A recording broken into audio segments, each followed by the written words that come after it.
اهلا بكم اعزائي المشاهدين في السواد والمرار الطافح في الكره المصريه. النهارده كان في ماتش في القسم الثاني في الدوري المصري الممتاز به بين النصر ومنتخب السويس. تعالوا نشوف الليله السوداء اللي حصلت دي. ركز معايا يا سيدي. ضربه حره للنصر على حدود 18 واللاعب هيعملها عرضيه جوه وحد هيطلع يحطها بايده في الجون، يعني جون مش شرعي ومش دي المشكله. بس اتفرج معايا كده وركز. ادي الكره اتلعبت عرضيه اتحطت جوه والراجل حطها بايده، تمام. مش دي المشكلة على فكرة، بس أنا عايزك تركز على حكم الراية اللي جري على نص الملعب، معنى كده إن الجون شرعي. وحكم الساحة ما ألغاش الهدف، يعني الجون اتحسب. منتخب السويس كله بالإداريين باللعيبة بالجهاز الطبي بالفني بالسويس كلها نزلوا يعترضوا وعملوا كردون مباني على الحكم جوه المباراة اعتراضا عليه، وشكلهم عايزين يديله علقة، وبالفعل على فكرة ضربوا الحكم وضربوا المساعد. بس برضه مش دي المشكلة. هتقول لي امال ايه المشكله؟ يعني المشكله الجون بالايد مش مشكله، وانهم يضربوا الحكم مش دي المشكله. اه هي مشكله، بس احنا عدينا الليفل ده يا باشا، احنا في مصر عدينا ليفل الوحش، احنا في السواد، احنا بعيد ما جيناش الكوره، فاهم؟ ادي الجون. خلاص احنا كده عرفنا ان الجون مش شرعي. الحكم بقى هيعمل ايه؟ الحكم طبعا لما حسب الهدف وبعدين نادي السويس كله قاعد يعترض ان الجون مش جون، فالراجل يعمل ايه؟ يتجنن. طب نعمل ايه يا حكم؟ نعمل ايه يا باشا؟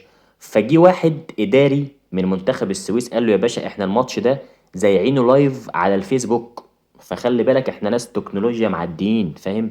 فخد شوف في اللايف ان الهدف بايديه.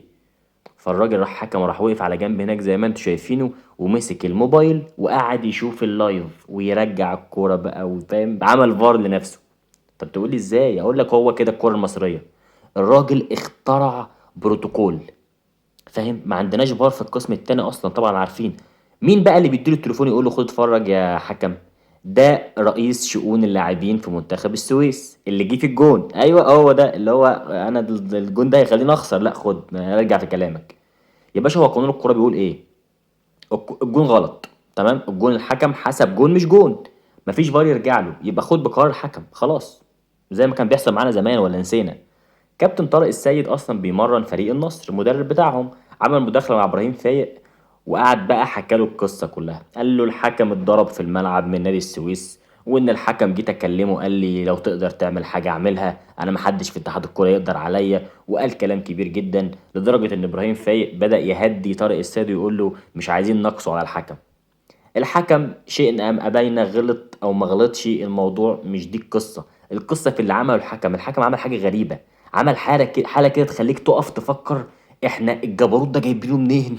احنا الجحود ده جايبينه ازاي يا جماعه؟ ازاي احنا ازاي قدرنا نوصل لليفل ان احنا بقينا نعمل بروتوكول؟ يعني الحكم ده المفروض ان هو مؤهل انه يحكم مباريات ومعاه رخصه للتحكيم، ما هي مش على الله حكايتنا. اه في القسم التاني بس ده معتمد، يعني الراجل المفروض ما يبقاش الدنيا ماشيه كده وخلاص. ولكن نغني لمين يا شيخ سيد زي ما بيقولوا في الاغاني القديمه؟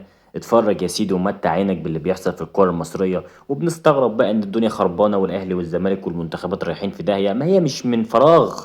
مش من فراغ، ده احنا حتى التحكيم بتاعنا على الله حكايه، لسه جايبين راجل اجنبي علشان يظبط لنا التحكيم في مصر. هيظبط ايه الراجل؟ تلاقيه النهارده قاعد يكلم نفسه والله إيه اللي عمله الحكم ده؟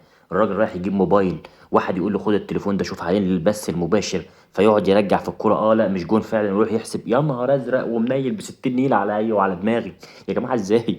يا عمي انت كحكم المفروض ان انت عندك لائحه ماشي عليها، ما عندكش فار في القسم التاني، فانت بتاخد قرارك. طالما خدت القرار ما ينفعش ترجع فيه حتى لو غلط، خلاص انت خدت القرار. بعد كده بقى نشوف الدنيا فيها ايه. ما هو يعني مثلا الاهلي لما زمان دخل في جون بايد انرامو في بطوله افريقيا والحكم حسب الجون، العالم كله شافها والحكم قال ما شفتش، خلص الكلام.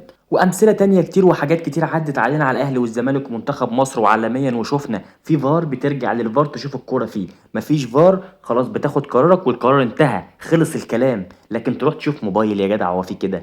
انتوا عايزين مننا إيه؟ انتوا وديتونا في حته تانية، احنا وصلنا لمرحله ان احنا بقينا بعيد، احنا في اخر القاره دي في الكوره. قاره ايه؟ احنا في اخر الدنيا، احنا ما جيناش الكوره اساسا بقالنا 20 سنه.